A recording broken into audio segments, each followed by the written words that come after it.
안녕하세요. 저는 게으른데 여러분은 저를 부지런하게 생각해 주셔서 감사합니다. 비밀인데 하루의 절반은 침대에 누워서 뒹굴뒹굴 합니다. 열심히 해야겠죠. 이번 시간에는 꿀팁 2개를 방출하고 코로나 백신들의 현황을 살펴보겠습니다. 항상 좋은 게 있으면 말하고 싶어 근질근질합니다. 최근에 제가 영상에서 다른 소스들 어디에서 찾았는지 알려드리겠습니다. 먼저 한글로 된 베트남 뉴스입니다. 여기 구글에서 굿모닝 베트남을 검색합니다. 가장 상단에 뜨는 굿모닝 베트남 미디어를 클릭하면 방금 본 메인 페이지가 나옵니다. 여기서 어떻게 나노코박스 뉴스 기사를 찾는지 방법을 알려드리겠습니다. 먼저 기다립니다. 기다리면 여기 나노코박스가 나오죠. 클릭하면 됩니다. 그러면 가운데 뉴스 기사와 함께 오른쪽 주간 탑에는 나노코박스 뉴스가 쭉 나오는 걸 알 수 있습니다. 앞으로 우리는 베트남 나노코박스 뉴스 기사를 많이 보게 될 텐데 급하신 분들은 직접 굿모닝 베트남에 들어가서 뉴스 기사를 읽어보시면 되겠습니다. 또 다른 방법을 알려드리겠습니다. 밑에 스크롤을 내려보면 역시 나노코박스 뉴스가 나옵니다. 이것도 클릭하면 마찬가지로 똑같은 페이지로 들어가집니다. 마지막 또 다른 방법을 알려드리겠습니다. 돋보기를 클릭하고 나노코박스를 검색합니다. 그럼 이렇게 나노코박스 뉴스 기사를 또 찾을 수 있습니다. 베트남 굿모닝은 한글로 빠르게 베트남 소식을 전해줘서 편리합니다.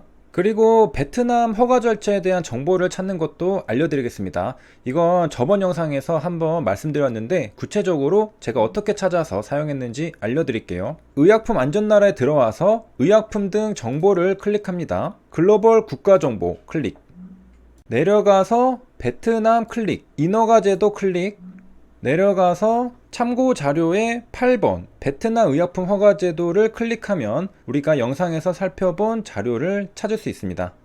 그리고 그 다음 AHLB IR 영상을 기다리시는 분들이 계셨을지 모르겠는데요. 올리지 않기로 결정했습니다. 이전에 하나 올린 것도 비공개 처리했습니다. 그 이유는 디스클레이머에 재생산되면 안 된다고 하네요. 디스클레이머는 책임을 부인하다는 뜻이 있습니다. 한글로 번역하면 면책조항, 주의사항, 투자자 유의사항 등이라고 할 수 있습니다. 네이버에서 HLB를 검색하면 나오는 이 문구도 면책조항이죠. 네이버는 본 정보의 정확성에 대해 보증하지 않으며 본 정보를 이용한 투자에 대한 책임은 해당 투자자에게 기속됩니다. AHLB IR 자료도 이런 면책조항 문구를 명시하면서 시작합니다. 저도 면책조항을 영상의 설명란과 정보란에 항상 삽입합니다. 지나가다 한 번씩 보신 분들도 계실 거예요. 빅토리 채널은 절대로 종목 추천을 하지 않으며 투자에 대한 책임은 본인의 판단에 달려있음을 알려드립니다. 그러니까 AHLB도 네이버도 그리고 저도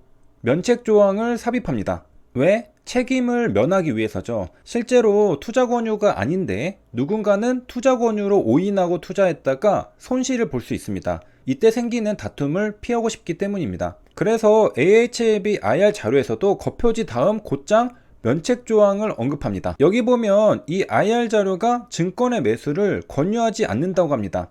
그러니까 회사에 대한 정보를 전달하지만 AHLB를 매수하라고 추천하는 IR 자료는 아니라는 것이죠. 그 다음 이 자료는 재생산되거나 재분배되어서는 안 된다고 합니다. 그 이유는 뭘까요? 바로 확정된 정보가 아니기 때문입니다. 확정된 정보는 과거의 정보죠.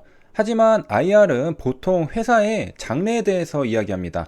미래의 가능성을 주주님들과 외부 투자자에게 알리는 자리죠. 그러므로 필연적으로 미래의 이야기를 할 수밖에 없고 미래는 본질적으로 불확실합니다. 회사가 이럴 것으로 예상된다고 말하는 예측 정보죠. 그래서 미래를 예측하는 정보는 틀릴 가능성이 있기 때문에 회사 입장에서도 조심스러운 겁니다.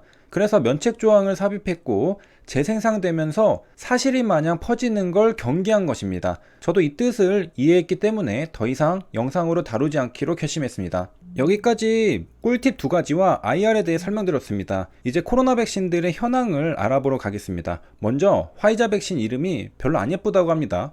화이자 백신의 이름 커뮤니티가 입에 달걀 3, 4개를 물고 커뮤니티라고 발음하는 것 같다고 합니다. 저도 사실 처음에 화이자 백신 커뮤니티를 듣고 나서 했는데 다른 사람들도 그랬던 것 같죠.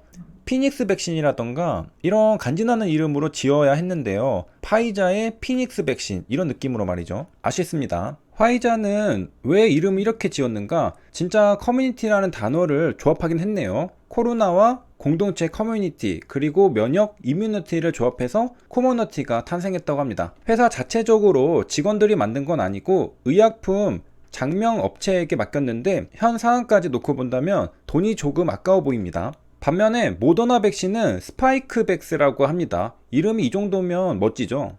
그 다음은 노바백스 근황입니다. 노바백스는 8월 23일 WHO 긴급 사용 승인 심사에 들어갔습니다. WHO 심사가 순조롭게 끝나면 넘어야 할 산이 몇 개 더 있는데요. FDA와 EMA 긴급 사용 승인입니다. 백신을 사용할지 말지 결정하는 믿음의 근거로는 WHO보다 FDA가 더 높습니다. 기사에서는 이렇게 말합니다. 국내 긴급 사용 승인 여부 또한 WHO의 심사 결과보다는 미국 FDA와 유럽 EMA의 심사 결과에 영향을 받기 때문에, 그러니까 노바백스가 국내뿐만 아니라 전 세계적으로 진출하려면 미국 FDA라는 큰 산을 한번 넘어야 한다는 소리입니다. 잘 해낼 것으로 보이고요. 여기에 우리가 참고할 만한 내용이 있습니다. FDA 정식 허가는 긴급 사용 승인보다 얼마나 더 힘든 걸까? 현재 오직 화이자만 정식 허가를 받은 상태죠. 보통 10배의 시간과 노력이 들어간다고 합니다. 그러니까 긴급 사용 승인은 정식 허가에 비해 허들이 10분의 1 수준이라고 보면 된다는 겁니다. 신약을 개발해서 매출이 발생하기까지 얼마나 힘든지 생각해 본다면 제약사들에게는 코로나 팬데믹은 정말 절호의 기회죠. 10분의 1 수준의 난이도로 긴급 사용 승인을 받으면 백신을 판매하고 수익을 볼 수 있기 때문입니다. 그리고 그 수익은 정말 어마어마한 수익이죠. 대박 나는 겁니다. 노바백스가 넘어야 할 산을 난이도별로 나열하면 WHO, EMA, FDA라고 볼 수 있겠습니다.